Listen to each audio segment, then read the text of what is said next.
acuerdan del no se podía saber sobre el principio de la pandemia? Pues el presidente Puig ha estrenado hoy el no había ningún motivo para sospechar de las vacunas de AstraZeneca. Tras la suspensión de la vacunación a profesores de la Generalitat, ha puesto a su disposición unos teléfonos de consulta. Hablaremos enseguida con un representante sindical para que nos cuente el sentir de los afectados. Buenas tardes. El alcalde de Valencia se ha visto obligado a enmendarle la plana a un asesor que hizo un comentario ofensivo sobre el Mare Móvil de la Virgen, a quien, por cierto, hoy ha acompañado en su recorrido por los hospitales valencianos el cardenal Cañizares.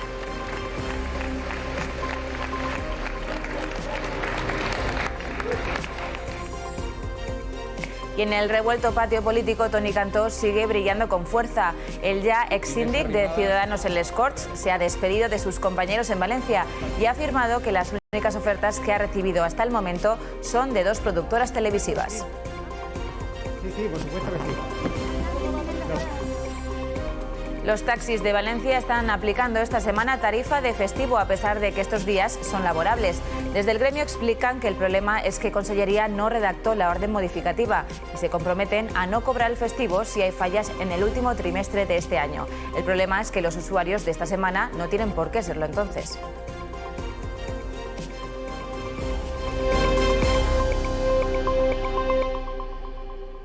La Generalitat había previsto el plan de vacunación del personal que trabaja en los centros educativos como un ensayo general de la vacunación masiva para toda la población que quiere poner en marcha en abril.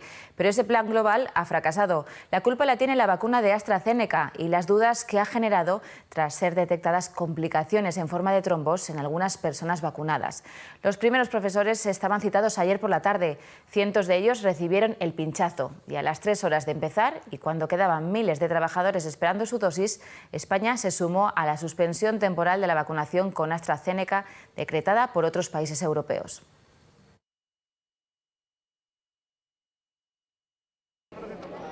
Centenares de profesores esperaban su turno en la jornada de ayer para ponerse su primera dosis de la vacuna de AstraZeneca. De hecho, a muchos de estos se les llegó a inyectar, concretamente a todos los que acudieron de 3 a 6 de la tarde. A partir de ese momento saltaron todas las alarmas. El Ministerio de Sanidad paralizaba la vacunación de esta dosis y muchos de ellos se enteraban en directo cuando a viva voz el responsable del personal sanitario pedía a todos los trabajadores que no pusieran más vacunas. El desconcierto era generalizado entre los citados. Y sin dejarme entrar, me he metido para adentro y les he dicho a las enfermeras, lo siento, mi hija está dentro, no quiero que la vacunen. Venía concienciada de que me la iba a poner, pero sinceramente me parece mucho peor la situación de la gente que se la acaba de poner y se enteran de que justo se acaba de cancelar. Tal era el caos que podíamos ver hasta el propio Miquel Soler, secretario autonómico de Educación, a las puertas del hospital de campaña, dando explicaciones a todos los profesores que allí se encontraban. También las daba en Twitter Vicent Marsà, conseller de Educación, que aseguraba que había sido un día muy duro. He tingut una vesprada duríssima, en la que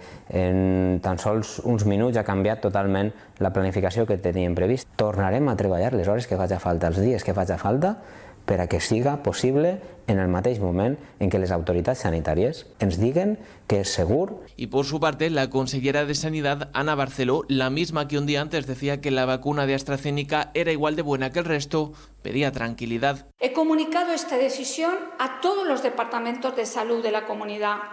La suspensión de esta vacuna es temporal y por el tiempo imprescindible hasta que se pueda reanudar. En cualquier caso, quiero transmitirles un mensaje de tranquilidad. Con esta paralización de 15 días, por el momento, el colectivo educativo se queda a las puertas del proceso de vacunación. Centenares con la primera dosis ya inyectada y con muchas dudas en el aire.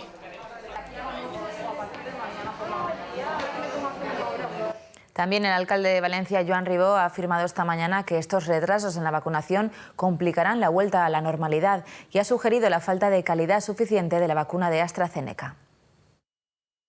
Hoy, después del parón que tuvimos ayer por la tarde en la vacunación con AstraZeneca, pues yo sigo esperándolo, pero con un poquito menos de esperanza, ojalá. Me parece imprescindible que en estos momentos el Estado español, Europa, tome las medidas necesarias para que todas las vacunas con calidad puedan distribuirse rápidamente en nuestra ciudad. Pero lo más importante esta mañana era escuchar al presidente Puig. Afirma que seguían los protocolos del Ministerio y que no había riesgo. Además, se seguirá vacunando con las dosis de otros laboratorios. No había ningún motivo para no continuar con esa trayectoria. El itinerario está marcado por el Ministerio de Sanidad y por el Consejo Interterritorial de Sanidad. Un seguimiento específico, además se van a poner distintos instrumentos de comunicación, 2 líneas telefónicas y cualquier tipo de comunicación directa con los centros de salud de las personas que hayan recibido esta vacuna y que tengan algún tipo de afección. El caso es que el plan de vacunación de la Generalitat se va a ver alterado. La consellera Barceló andaba esta mañana intentando rediseñarlo y los afectados por el fiasco de ayer buscando respuestas y garantías. Hablamos con Moisés Casas, secretario autonómico de FSIE en la Comunidad Valenciana. Buenas tardes. Buenas tardes. Señor Casas, ¿cómo han encajado la noticia? Pues bueno, la verdad es que ayer fue un día bastante duro por la incertidumbre y descontento, o sea, desconcierto que hubo y sorpresa, ¿no? Porque en principio, desde el día pasado, la reunión que tuvimos con la Consellería, estaba todo bastante controlado, pero bueno, a media tarde pues ya todos sabemos lo que ocurrió. Y bueno, la verdad es que es una pena porque teníamos ya ganas desde hace tiempo de poder, el sector educativo, poder vacunarnos, ya que pensábamos que era un sector que estaba dando la cara y había que acometer este plan de vacunación. ¿Y considera que se ha actuado a tiempo? Bueno, a ver, el viernes ya nosotros detectamos, sobre todo, tuvimos ya bastantes llamadas, WhatsApp, comunicaciones de que había la posibilidad de que algunas autonomías habían suspendido la vacunación AstraZeneca y nosotros ya teníamos ahí algunas dudas al respecto, ¿no? Entendemos que evidentemente esta situación es muy complicada, pero sí que es verdad que Sanidad tenía todos los datos y yo creo que se hubiera podido, haber solucionado antes de la vacunación, aunque entiendo que la solución o esta situación es muy compleja. Hoy Sanidad ha remitido un protocolo para los profesionales sanitarios ante los posibles efectos adversos de la vacuna de AstraZeneca y la Generalitat ha habilitado unos teléfonos de atención. Sí, también nosotros ayer recibimos, claro, evidentemente las situaciones, aquellos que se vacunaron, ¿qué va a pasar? Porque pueden haber unos efectos secundarios, esperemos que no sean los mínimos posibles o que no haya ninguno. Y luego nosotros también recibimos la comunicación a través de la Consellería de Educación y el Ministerio de Sanidad de el que se había suspendido evidentemente. Y luego también habrá que ver durante estos días qué explicación, qué información se da al sector, ya que era un sector muy numeroso de más de 100.000 profesionales y que ya, como he comentado antes, pues estaban muy ilusionados en acometer este proceso de vacunación y bueno, pues el palo yo creo que ha sido grande. Bueno, esperemos que pronto se resuelva la situación. Muchísimas gracias por atendernos. Buenas tardes. Buenas tardes. En este mundo complejo que casi todos los actores de la vida pública se empeñan en simplificar imprudentemente todas las cosas importantes y en complicar irresponsablemente todas las nimiedades, se tiende a confundir negacionismo, conspiranoia y escepticismo. Y las tres cosas se dan en abundancia en pandemia y las tres con las vacunas como actor principal. A ver, negacionistas son los que dicen que el virus no existe. Estos directamente son tontos. 90.000 españoles muertos les desmienten a diario. Conspiranoicos son los que temen que la vacuna que nos van a poner o que nos han puesto ya lleva un chip de guinda para controlar nuestras vidas. No me parece probable, desde luego, pero entiendo que haya quien lo vea posible. Hemos visto muchas películas y los malos siempre tienden a enmascararse en la ciencia ficción para desacreditar a quienes creen haberles descubierto.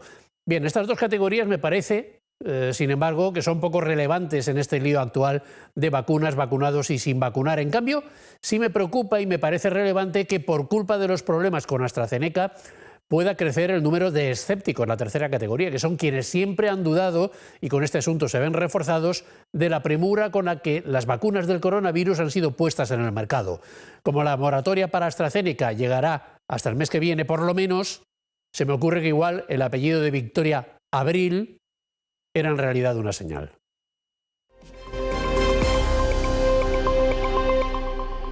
La pandemia se está dejando notar en el sector automovilístico y las industrias auxiliares, radicadas en su mayoría en la Comunidad Valenciana, en Almusafes. De hecho, Ford va a plantear un ERE que implica el despido de 630 trabajadores de la planta valenciana.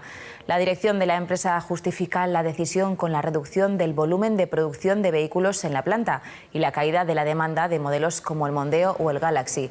Se espera que estos despidos se lleven a cabo este mes y la planta se quede con 7.000 trabajadores. A pesar de las apariencias, el presidente Puig ha dicho esta mañana que no hay riesgo de supervivencia para la factoría. La economía no va bien y el empleo se resiente. Se resiente en Ford, se resiente en la banca, en donde los despidos tras la absorción de Bankia por CaixaBank son inminentes, y se va a resentir también en el campo. Hoy la Asociación Valenciana de Agricultores ha celebrado, en señal de protesta por los precios ruinosos en el campo, su particular crema. Lo ha hecho apilando y quemando toda la cosecha desperdiciada de un campo en Algemesí. Con este acto pretendían escenificar la grave crisis de rentabilidad que atraviesa el sector.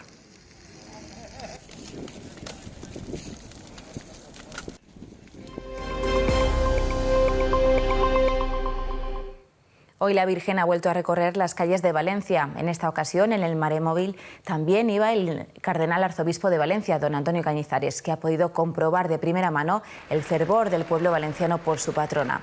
Una vez más, el recorrido se ha realizado con total normalidad y sin aglomeraciones.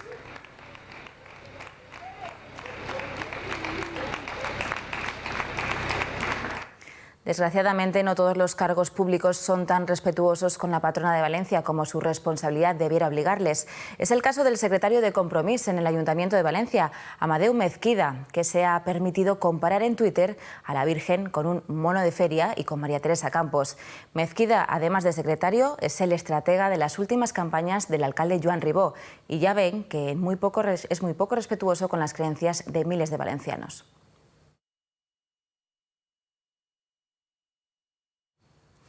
El alcalde de Valencia, Joan Ribó, ha demostrado tener un poco más de trellat que su asesor, al que ha desautorizado. Creo que fue un error suyo y, por supuesto, yo siempre soy ferviente partidario de respetar todas las confesiones religiosas, y por eso me parece muy importante que no se haga ningún comentario que pueda considerarse ofensivo ni para la religión católica ni para el Islam, como ocurrió hace poco tiempo y está en los tribunales en estos momentos, ni para ningún tipo de religión. Las religiones son todas respetables y eso forma parte de la libertad personal de cada uno de nosotros. Y ojo, si tienen pensado coger un taxi en Valencia durante estos días de no fallas, porque continúan cobrando la tarifa de festivo a pesar de no serlo. Concretamente son 10 céntimos más por cada kilómetro recorrido. Un hecho que se debe a que cuando Consellería estableció el calendario de fiestas no tenía previsto que no se celebraran. De no haber tenido que cobrar el festivo se necesitaría una orden nueva y la actualización de los taxímetros, algo que no era posible según el sector del taxi en declaraciones a 8 Mediterráneo por el poco tiempo que tenían. Estos se comprometen, eso sí, a no cobrar el festivo en caso que se celebren las fallas en el último trimestre de este año.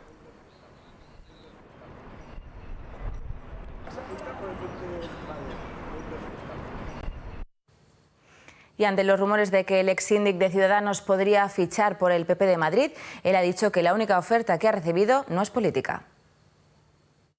No, a mí me han llamado de una productora de televisión y es a lo que me pienso dedicar ahora. Realmente yo ahora de verdad estoy muy decepcionado con la política, he perdido la ilusión por completo. Antonio Montiel fue secretario general de Podemos en la Comunidad Valenciana y es, por tanto, buen conocedor de la forma de hacer política de Pablo Iglesias. Hablamos con él en directo. Buenas tardes, señor Montiel.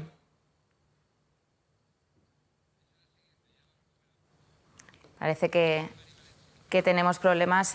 Vamos a continuar con más noticias.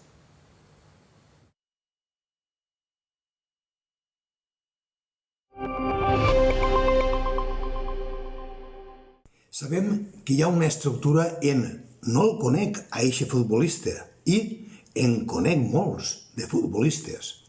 Ara veurem que el pronom completa el i en. Apliquem el pronom o quan l'objecte no és un nom, sinó una oració. En valencià és del tot normal sentir. Diu que ha acabat la faena, però no m'ho crec. Si recuperem la informació que substitueix el pronom o, l'oració seria: diu que ha acabat la faena, però no em crec que hagi acabat la faena. Sabem que el pronomen també el tenen el francès i l'italià. En canvi, el pronom o no el té cap altra llengua filla del llatí. Però en anglès hi ha una construcció pareguda. L'oració del valencià "me ho digué ahir" en anglès és "she told me so yesterday". Amigues i amics, els pronoms el, en i o són una singularitat del valencià. Són una estructura sintàctica que no existeix en cap llengua de l'entorn i que els carrers valencians apliquen molt bé. L'escola valenciana ensenya eixa estructura recorrent a la ciència i també al patriotisme, de manera que els alumnes senten orgull pel valencià que han heretat dels seus pares y de la sociedad valenciana. Recuperamos ahora sí la conexión con Antonio Montiel. Como les comentábamos, fue secretario general de Podemos en la Comunidad Valenciana y por eso buen conocedor de la forma de hacer política de Pablo Iglesias. Hablamos en directo con él. Buenas tardes, señor Montiel. Hola, buenas tardes. ¿Qué tal? Buenas tardes. Iglesias se va, como José María García, un minuto antes de que lo echen. Bueno, yo creo que no. Yo creo que, contrariamente a lo que se pueda pensar, lo que ha emprendido es un movimiento muy arriesgado que, por una parte, consolida la posición de Unidas Podemos en el gobierno de coalición a través de personas que tienen una credibilidad muy importante, como Yolanda Díaz, y él emprende una aventura que no deja de tener un carácter épico. Es decir, cuando todo el mundo daba por sentado que la victoria de Ayuso con el apoyo de Vox podría ser un paseo militar, nunca mejor dicho, por parte de Vox, ahora resulta que va a haber una confrontación electoral, una campaña y una confrontación muy importante y muy relevante. Yo creo que además ha conseguido nacionalizar las elecciones autonómicas madrileñas, que van a ser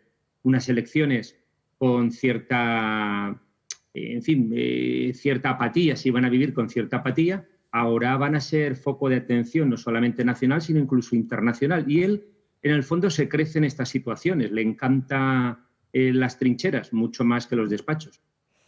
Errejón no ha aceptado de momento su oferta de alianza.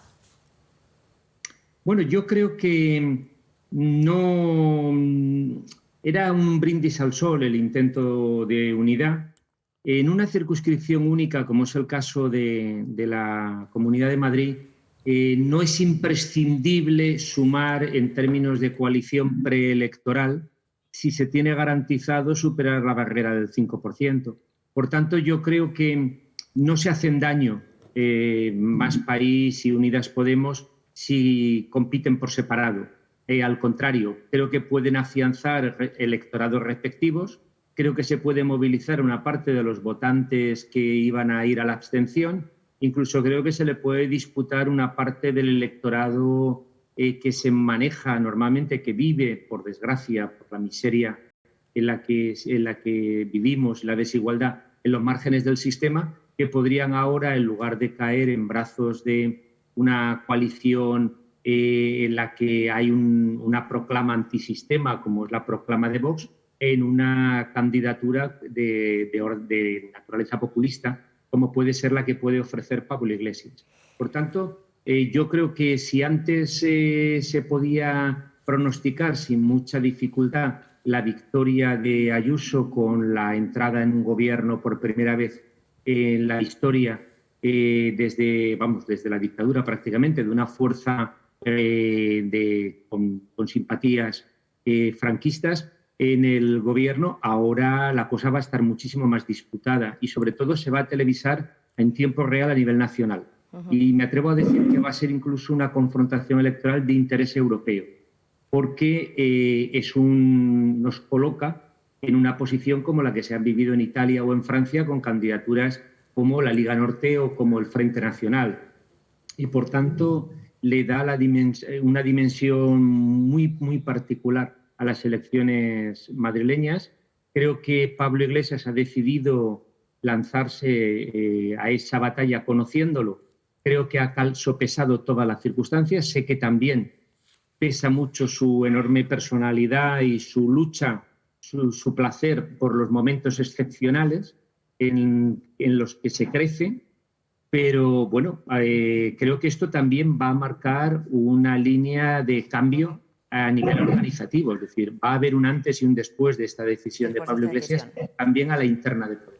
Desde luego ha despertado mucha expectación estos movimientos. Muchísimas gracias por atendernos, señor Montiel. Buenas tardes. Muchas gracias. Buenas tardes. Como cada martes, repasamos en un par de minutos la actualidad internacional que más afecta a los valencianos. Bienvenidos a Tiempo Extra Internacional. A un año del inicio de la crisis pandémica hemos visto cómo se producen miles de tragedias, pero también aparecen oportunidades. Tenemos empresas líderes en distribución, en tecnología como Dash Photonics o en ciberseguridad como S2 Grupo o incluso profesionales de redes como Nacher, muy preparados para el desafío que suponen, por ejemplo, los fondos europeos Next Generation, que deben transformar la economía hacia la transición ecológica, la digitalización y la reindustrialización. La empresa valenciana Power Electronics es una de ellas, que con su liderazgo en la Alianza Valenciana de Baterías, vital para la continuidad de la Ford, parecía muy bien posicionada hasta que la apuesta estatal por la planta de Martorell, con 5.000 millones de inversión, ha provocado numerosas inquietudes, incluso en Extremadura, de donde se extrae el litio para las baterías. Además, ayer se produjo la cumbre hispano-gala. Si alguno esperaba un acuerdo decisivo para sus vidas, sigan esperando, pues simplemente se acordaron con Francia unos memorandos de entendimiento esencialmente sobre cultura y educación, y los que nos pudiera afectar directamente a los valencianos sería simplemente el establecimiento de la doble nacionalidad. Recordemos que el número de franceses en la comunidad es de unos 18.500, pero también se ha acordado acelerar el siempre prometido corredor del Mediterráneo, pero que nunca termina de llegar, e impulsar la reapertura del paso de Canfranc en el centro de los Pirineos, que abriría una importante línea de comunicación para nuestra comunidad en dirección a Europa y alternativa al paso fronterizo de Figueras. Y para finalizar, solo hubieron palabras buenas y deseos para los sectores agrícola, vitivinícola y hortofrutícola, en lugar de crear un fuerte frente común contra productos foráneos en la Unión Europea que no cumplen con nuestras exigencias. Aunque siempre nos quedará América, que durante los próximos 4 meses, por decisión del presidente Joe Biden, ha retirado los aranceles establecidos por Trump. Y ya saben que nuestra economía está muy abierta al exterior. Dependemos en gran medida de nuestras exportaciones de automóviles, en horas bajas por el ERE de la Ford, o de productos agropecuarios, cerámica o de las ventas de servicios turísticos. Muchas gracias, tío Sam. Nosotros lo dejamos aquí, volvemos a las 8:30 con Luis Motes y más noticias. Y después El Faro. Recuerden que a las 4:15 volveremos con el programa Entre Fallas, 4 horas de directo con toda la esencia de las fallas. Les dejamos ahora con el tiempo y Antonio Pardo. Que pasen una buena tarde, sean felices.